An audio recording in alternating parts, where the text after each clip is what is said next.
Cataract classic రెటినాలకు world class treatment ఇప్పుడు మన బీరంగూడలో American laser eye hospitals. Welcome to Suman TV. నేను విజయ్. ఇండియా పాకిస్తాన్ మధ్య జరుగుతున్నటువంటి ఫైనల్ మ్యాచ్ యావత్ దేశమంతా కూడా ఎంతో ఎమోషన్గా ఎదురు చూస్తుంది. పాకిస్తాన్ని ఆపరేషన్ సింధూర్లో ఎలా మట్టి కరిపించామో ఇప్పుడు ఏషియా కప్ ఫైనల్లో కూడా దుబాయ్లో చిత్తుగా ఓడించాలని ప్రతి భారతీయుడు కూడా కోరుకుంటున్నారు. అసలు ఈ మ్యాచ్ ఎలా జరగబోతుంది, సో ఇండియన్ క్రికెటర్స్ ఆలోచన ఏ విధంగా ఉంది, అలాగే మాజీ క్రికెటర్స్ ఏ విధంగా ఈ మ్యాచ్ని ఆసక్తిగా చూస్తున్నారు, దీని గురించి డిస్కస్ చేద్దాం. మనతో పాటు ఆన్లైన్లో ఉన్నారు senior sports analyst, IPL former player Kalyan Krishna గారు. సో మీతో సహా అక్కడ ఆడుతున్నటువంటి ప్లేయర్స్తో సహా యావత్ ఇండియా అంతా కూడా ఆపరేషన్ సింధూర్ తర్వాత సరిగ్గా 6 నెలల తర్వాత జరుగుతున్నటువంటి మ్యాచ్ ఇది. అందులో ఫైనల్ మ్యాచ్. ఏషియా కప్ అంటే చాలా దేశాలు ఉన్నాయి. ఈ 2 దేశాలు దాదాపు 41 సంవత్సరాల తర్వాత ఇండియా పాకిస్తాన్ ఏషియా కప్లో ఫైనల్లో తలపడుతుంది. సో ఇప్పటికే 2 సార్లు ఓడించాం, కానీ ఈసారి మాత్రం ఖచ్చితంగా ఓడించాలి, వాళ్ళ నోళ్లకు సరైనటువంటి సమాధానం చెప్పాలని ప్రతి భారతీయుడు కోరుకుంటున్నారు. ఒక ఇండియన్గా, ఒక ఫార్మర్ ప్లేయర్గా, ఒక కామెంటేటర్గా మీరేమంటారు? ఇది చాలా ఎమోషన్స్తో ముడిపడినటువంటి మ్యాచ్ అండి. ఇది జస్ట్ ఒక క్రికెట్ మ్యాచ్ కాదు, ఇది 2 దేశాలకు మధ్య చాలా చాలా ఎమోషన్స్కి ముడిపడినటువంటి మ్యాచ్ ఇది. ఎందుకంటున్నానంటే ఏదైతే దుశ్చర్యలు తీవ్రవాదులు చేశారో పెహల్గాం దాడిలో, దాని తర్వాత ఇండియా తిప్పికొట్టి, మన భారత్ ఎలా అయితే తిప్పికొట్టిందో, వాళ్ళ దుశ్చర్యలకి తిరిగి సమాధానం ఎలా ఇచ్చిందో ప్రతి భారతీయుడు చాలా గర్వంగా ఫీల్ అయ్యాడు. ఎస్పెషలీ మన దేశ జవాన్లు ఎవరైతే ఆ బార్డర్లో ఉన్నారో, ఎవరైతే ఆ ఆపరేషన్ సింధూర్లో అందరూ ఇన్వాల్వ్ అయి ఉన్నారో వాళ్ళందరికీ కూడా సలాం చెప్పాల్సిందే, వాళ్ళందరికీ హ్యాట్స్ ఆఫ్ చెప్పాలి. ఎందుకనంటే మనం అమాయకులు, ఏ మాత్రం ఏమీ తెలియని అమాయకుల పైన వాళ్ళు చేసిన దాడి తర్వాత, సరే తప్పు జరిగింది, మేము ఇలా చేయకుండా ఉండాల్సిందని కనుక పాకిస్తాన్ అనుంటే వాళ్ళ స్టేచర్ చాలా పెరిగి ఉండేది, మనతో పాటు ఉన్న దేశమే. కానీ ఎప్పుడు పాకిస్తాన్ ఎలా బిహేవ్ చేస్తుందో వాళ్ళు అలానే బిహేవ్ చేశారు. అందుకే మన టీమిండియా ప్లేయర్స్ కూడా ఏదైతే నిర్ణయం తీసుకున్నారో వాళ్ళతో మేము చేతులు కలపం. సరే మ్యాచ్ జరగాలంటారా, ఇది ఒక స్పోర్ట్ కాబట్టి 2 దేశాల మధ్య ఎప్పటి నుంచో ప్లాన్ చేసి ఉన్నటువంటి సిరీస్ కాబట్టి, బైలాటరల్ సిరీస్ కాదు కాబట్టి, మిగతా దేశాలు అందరూ కూడా కలిసి ఆడుతున్నారు కాబట్టి సరే మేము ఆడతామని చెప్పారు.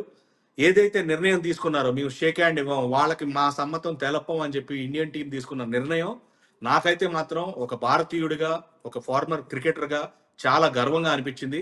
Hats off to Suryakumar Yadav and his team and Gautam Gambhir.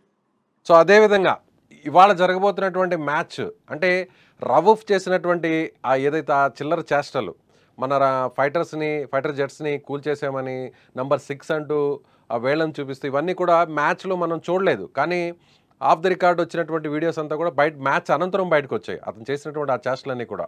ఇప్పుడు దాని తర్వాత జరుగుతున్నటువంటి మ్యాచ్ ఇది. సో మన వాళ్ళు ఎలాంటి సమాధానం రవూఫ్కి చెప్పే ఛాన్సెస్ ఉందంటారు? రవూఫ్ని ఏమైనా టార్గెట్ చేసే అవకాశం ఉందంటారా? అభిషేక్ శర్మ, సుమన్ గిల్, సూర్యకుమార్ యాదవ్ ఇలా అసలు ఎప్పుడు కూడా క్రికెట్ చరిత్రలోనే ఇట్లాంటి దుశ్చర్యలు కానీ, ఇట్లాంటి సిగ్నల్స్ కానీ ఎవ్వరో ఏ ప్లేయర్ కూడా ఎప్పుడు చేయలేదు, చెయ్యరు కూడా. ఎందుకనంటే cricket is a gentlemen's game.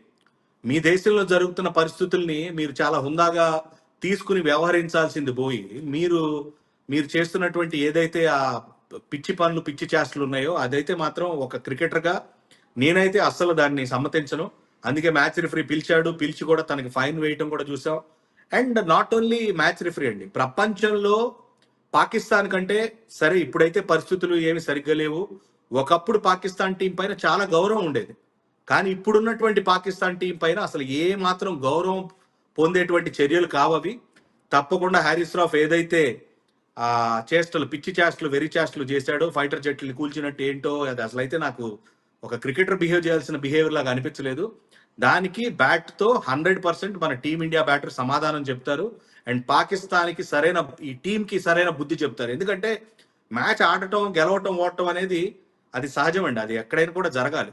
కానీ మీరు మీ దేశంలో జరిగే పరిస్థితుల్ని క్రికెట్ ఫీల్డ్లోకి తీసుకొచ్చి మీ బిహేవియర్ని చూపిస్తున్నారంటే మీ దేశానికి మంచిది కాదు, మీ దేశంలో రాబోతున్నటువంటి క్రికెటర్లకి, పౌరులకి మీరు మంచి సంకేతం ఇస్తున్నట్టు కాదు ఇది.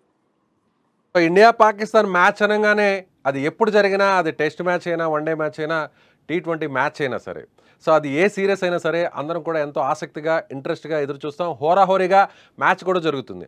అయితే యుద్ధం తర్వాత బహుశా మనం దాదాపు 1970s జరిగింది, 45 తర్వాత 47 తర్వాత అనేక యుద్ధాలు జరిగాయి, కార్గిల్ టైంలో కూడా యుద్ధాలు జరిగాయి. కానీ ఆ తర్వాత ఇండియా పాకిస్తాన్ ఒక ఫైనల్ మ్యాచ్లో తలపడడం అనేది నాకు తెలిసి బహుశా మన జనరేషన్కి ఇదే ఫస్ట్ టైం అనుకోవచ్చు. సో మీరు ఎలా అనిపిస్తుంది మీకు ఆ విషయాన్ని తెలిసిన తర్వాత ఒక 6 నెలల తర్వాత ఆపరేషన్ సింధూర్లో మనం పాకిస్తాన్ని చిత్తుగా ఓడించాం, వాళ్ళ ఎయిర్ బేసెస్ అన్నిటిని కూడా కొలాప్స్ చేసాం. ఒక రకంగా పాకిస్తాన్ని మనం బట్టలు విప్పి కూర్చోబెట్టినటువంటి పని చేసాం మన ఇండియన్ ఆర్మీ. అలాంటి తర్వాత ఇప్పుడు ఒక శాంతి విషయంలో మనం కామన్గా ఒక పీస్ ఉండాలనేటువంటి ఉద్దేశంతో సీజ్ ఫైర్కి ఒప్పుకున్నాం, మనం వదిలేసాం. కానీ ఆ తర్వాత వాళ్ళు చేసినటువంటి కామెంట్స్ మనల్ని వాళ్ళు ఓడించినట్టుగా వాళ్ళు అక్కడ మెడల్స్ ఇవ్వడం వాళ్ళ సైన్యాధికారులకి, ఇదంతా చూశాక ఇప్పుడు జరుగుతున్నటువంటి ఈ మ్యాచ్లో పాకిస్తాన్కి బుద్ధి చెప్పాలి. అక్కడ ఆర్మీయే కాదు, సోల్జర్సే కాదు, చివరికి క్రికెటర్స్ కూడా అటు బ్యాట్తోనూ బాల్తోనూ అవసరమైతే మాటలతో కూడా సమాధానం చెప్పాలని ప్రతి భారతీయుడు ఎదురు చూస్తున్నాడు. మీరేమంటారు? మనస్ఫూర్తిగా కోరుకుంటున్నానండి. ఎందుకనంటే నార్మల్గా క్రికెట్ వరకు పరిమితమై క్రికెట్ వరకు ఆడితే అసలు ఏ గొడవ ఉండేది కాదు, క్రికెట్ ఆడేవాళ్ళం అయిపోయేది. మాకు మీరు చేసినటువంటి ఏదైతే ఒక దుశ్చర్య ఉందో, అమాయకులైనటువంటి టూరిస్టులని పెహల్గాంలో పాకిస్తాన్ నుంచి వచ్చినటువంటి టెర్రరిస్టులు ఎవరైతే ఉన్నారో, మీరు అనొచ్చు వాళ్ళు అంటున్నారు ఏమని, టెర్రరిస్టులు మా వాళ్ళు కాదు మాకు తెలియదు అని చెప్పి. మీరు టెర్రరిస్టులని పెంచి పోషిస్తుందే మీరు పాకిస్తాన్ వాళ్ళు. అలాంటి అమాయకుల్ని మీరు ఇంత దారుణమైనటువంటి చర్య చేసిన తర్వాత మళ్ళీ మీరు వచ్చి మేము మిమ్మల్ని ఏం అనలేదు, మేము మీతో షేక్ హ్యాండ్ చేయమన్నాం అంతే. కానీ మీరేదో ఫైటర్ జెట్లు తీసాము, అవి చేసాము, ఈ చేసామని చెప్పి పిచ్చి చేష్టలు వెర్రి చేష్టలు చేసిన తర్వాత నేనైతే మాత్రం మనస్ఫూర్తిగా నేను కోరుకునేది ఒకటే, ఈరోజు ఇండియన్ టీం చాలా గట్టిగా పర్ఫార్మెన్స్ ఇచ్చి బ్యాట్ అండ్ బాల్తో సమాధానం చెప్పి పాకిస్తాన్ టీంని నోటి మీద వేళ్లు వేయించుకుని ఇంటికి పంపించాలి. అలాంటి పని చేశారంటే వాళ్ళు పూర్తిగా అయిపోయినట్టే. అది 100% జరుగుతుంది. ఈరోజు మ్యాచ్ మాత్రం ఒక మినీ యుద్ధాన్ని తలపిస్తుందని నేనైతే అనుకుంటాను. ఎందుకంటే వాళ్ళు కూడా ఈజీగా వదిలిపెట్టరు విజయ్ గారు, వాళ్ళు కూడా 100% ఎఫర్ట్ ఇవ్వడానికే ట్రై చేస్తారు. కానీ మన ఇండియన్ టీం ఎంత బలంగా ఉందో, మన ప్లేయర్స్ కి దేశం పట్ల ఎంత బలమైనటువంటి కోరిక గౌరవం ఉందో 100% ఈరోజు చూపిస్తారు. I'm very confident.